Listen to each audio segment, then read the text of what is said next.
Olá, sejam bem-vindos e bem-vindas mais uma vez ao Laboratório da Imaginação.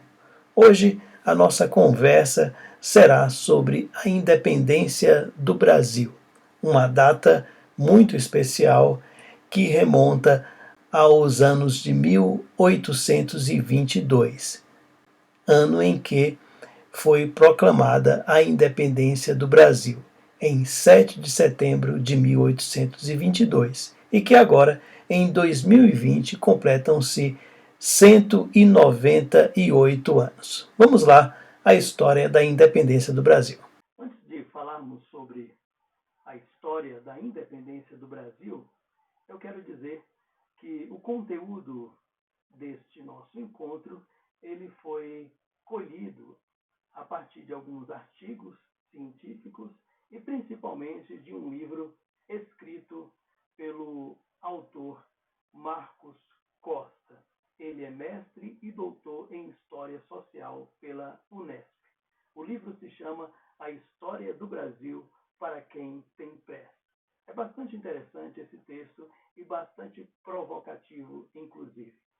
É um texto de fácil entendimento e de uma leitura agradável. Vamos então pensar na divisão em que o autor Marcos Costa ele traça a história do Brasil. Primeiro, ele fala dos antecedentes, que é justamente entre os anos de 1453 e 1534, em que ele fala das questões relacionadas ao mercantilismo, à exploração, à expropriação, o lucro e à expoliação, como fatos e acontecimentos que marcaram esses primórdios da história do nosso país. A segunda parte do livro, ele fala sobre o período colonial, que vai de 1534 a 1822. E é justamente nesse período colonial que nós vamos situar e abordar a história da independência do Brasil. E ele segue, então, com o terceiro período, que é o período monárquico, que vai de 1822 a 1889. E ele, então, encerra o livro com o período republicano, que vai de 1889, e ele então estende na sua narrativa até 2015. Essas então são as divisões que o Marcos Costa faz em seu livro A História do Brasil para quem tem pressa. E nós temos pressa, assim, como leitores e como profissionais de outras áreas do conhecimento. Quando nós encontramos um livro como este, nós nos alegramos bastante por vermos que o conteúdo ele não é apenas informativo, como ele é um conteúdo fácil, de fácil entendimento e um conteúdo também provocativo. Eu convido vocês a conhecerem a obra do autor Marcos Costa. Vamos então à história da independência do Brasil.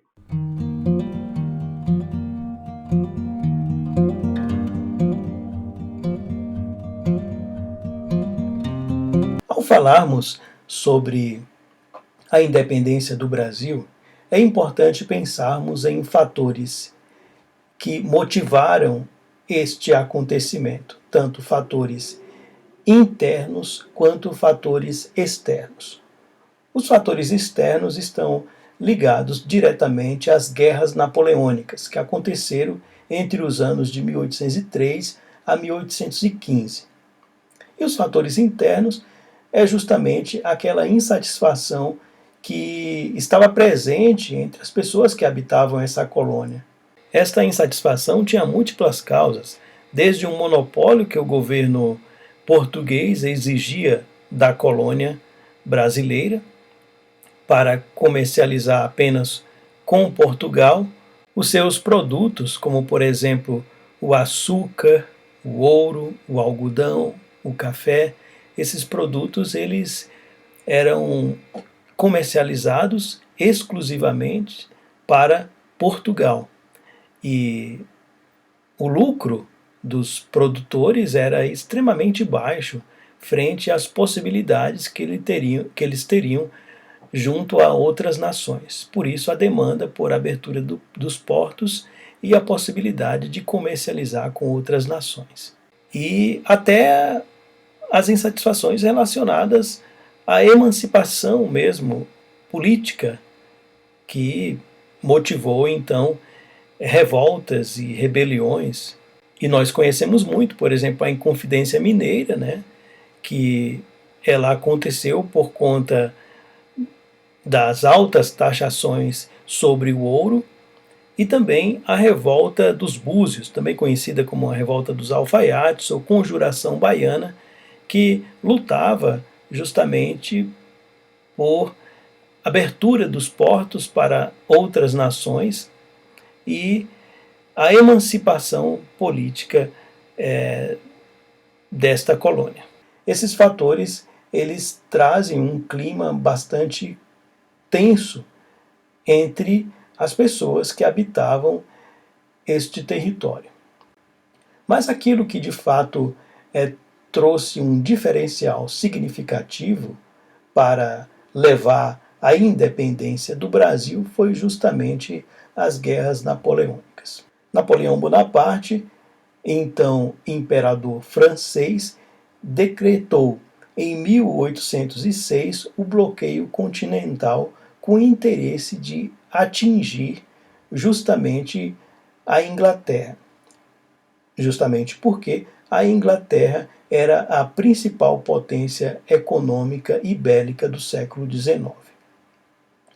Quando Napoleão ele decreta o bloqueio continental, ele de forma direta atinge as relações que Portugal tinha com a Inglaterra, pois Portugal fornecia os seus produtos para a Inglaterra e tinha um comércio com a Inglaterra bem intenso. Esses produtos eles vinham justamente das colônias. Interessante então, quando o bloqueio continental ele é estabelecido, acontece que o rei de Portugal, Dom João VI, então príncipe Dom João, ele resolve, em acordo com a Inglaterra, a desobedecer às ordens emitidas pelo Napoleão Bonaparte. E aí Napoleão Bonaparte ele invade Espanha e Portugal em 1807 e em 1808. E foi justamente em 1808, aconselhado pela Inglaterra, que a coroa portuguesa, o séquito de Dom João VI, resolve migrar para o Brasil, escoltado, protegido pela Inglaterra. Então, essa potência econômica e bélica do século XIX. Então, para se livrar da fúria de Napoleão Bonaparte, a coroa portuguesa, o séquito de Dom João VI, migra de Portugal para o Brasil. Então, colônia portuguesa.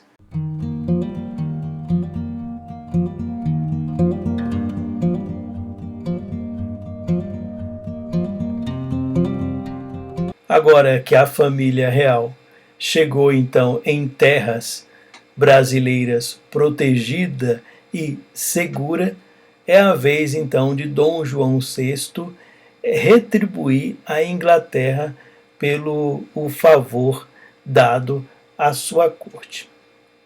Em 22 de janeiro de 1808, Dom João e sua comitiva desembarcam em Salvador, cumprindo então os acordos firmados com a Inglaterra, que havia se comprometido a defender Portugal das tropas francesas e a escoltar a família real até o Brasil.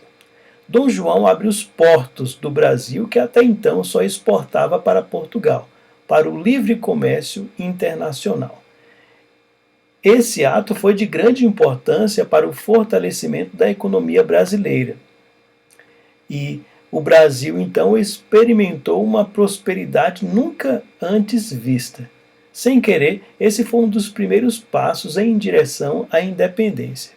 Só uma curiosidade, que nesta época em que Dom João abriu os portos do Brasil para o comércio internacional, a taxação sobre a importação era de 24% para todas as nações, inclusive para Portugal.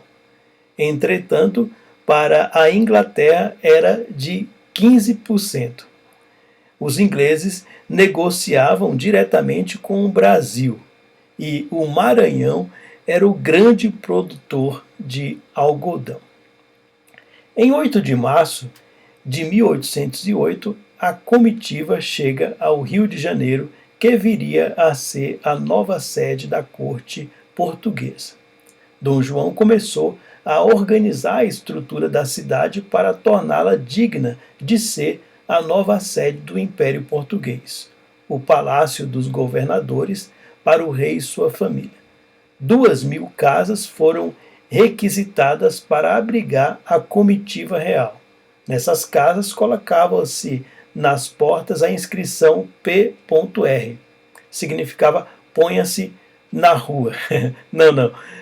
Isso era a brincadeira que os brasileiros faziam. Na verdade, significava príncipe regente. Os prédios públicos, quartéis e instituições religiosas também foram ocupadas pelos portugueses. O Rio de Janeiro passou por uma grande transformação, não somente na parte política e administrativa, mas também na limpeza das ruas, nas novas construções que seguiam o padrão europeu e até mesmo na moda, seguindo as tendências do velho continente. Nos próximos anos, mais transformações políticas, econômicas e sociais aconteceram. Essas transformações foram necessárias para a operação do reino neste território.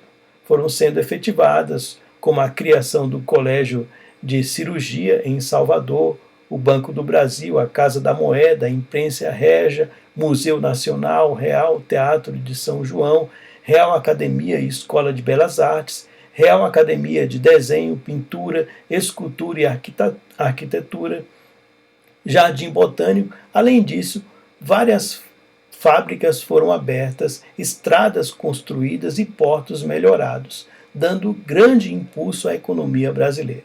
Açúcar, algodão e café passaram a ser líderes mundiais em exportações, enriquecendo os poderosos da agroindústria brasileira. Mas essas mudanças passaram a incomodar a elite portuguesa, que cada dia se via mais abandonada em sua autoridade de colonizador. É interessante conhecer esse contexto de transformações políticas, econômicas e sociais no contexto das terras do Brasil, com a chegada e permanência da família real, justamente para perceber o que veio a acontecer posteriormente à derrota de Napoleão Bonaparte na Guerra de Waterloo, em 1815. Foi justamente nesse período em que os países então dominados por Napoleão Bonaparte, eles puderam ter a liberdade de voltar à sua condição anterior. E justamente aí é que Portugal ele começa a se movimentar para trazer de volta aquele território Dom João VI e toda a sua corte. Só que Dom João VI ele retorna junto com a sua corte para Portugal. Entretanto, o Brasil ele não quer voltar à condição anterior de colônia, com aquele comércio fechado e monopolizado apenas para Portugal. Agora as elites brasileiras elas estavam experimentando prosperidade e relações internacionais e elas não iriam abrir mão desse privilégio conquistado. Assim como Portugal ele não pôde voltar a ser o mesmo antes da saída da família real desse país para as terras do Brasil, o Brasil também ele não pôde voltar à sua condição anterior.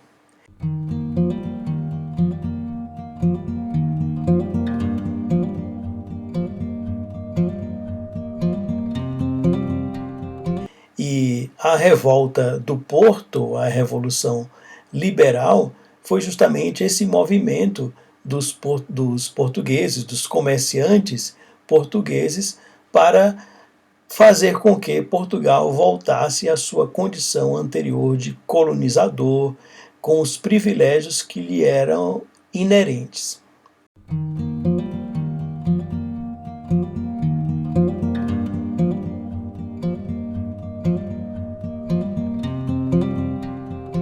Então, assim, falou-se inclusive em guilhotinar o rei Dom João VI.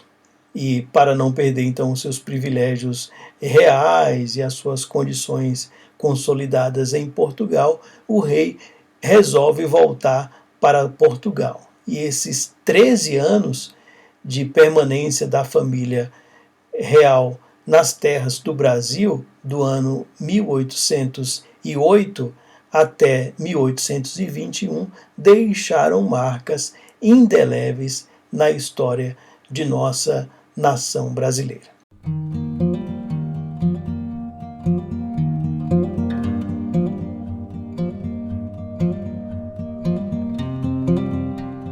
Quando Dom João VI retorna então para Portugal e reassume as suas condições de líder daquele país, ele deixa em terras brasileiras o seu filho Dom Pedro. Acontece que Dom Pedro ele fica em uma situação muito delicada. E aí, em 7 de setembro de 1822, fortemente pressionado pelas elites brasileiras de um lado e pelas elites portuguesas de outro, Dom Pedro decide-se por afrontar Portugal e declara a independência do Brasil. Esse ato heróico, com direito a brado retumbante às margens do Ipiranga, no entanto, só é possível, é claro, com o respaldo da Inglaterra, que intimidou qualquer reação de Portugal, além de, logicamente, ter pago 2 milhões de libras esterlinas a título de indenização a Portugal, dinheiro emprestado ao Brasil pela Inglaterra. Outros empréstimos seriam realizados em 1825, 13 milhões de libras, em 1829, 400 mil, em 1839, 312 mil, em 1843, 732 mil, em 1852, 1,052 milhão, todos empréstimos tomados junto aos bancos ingleses comandados por Rothschild.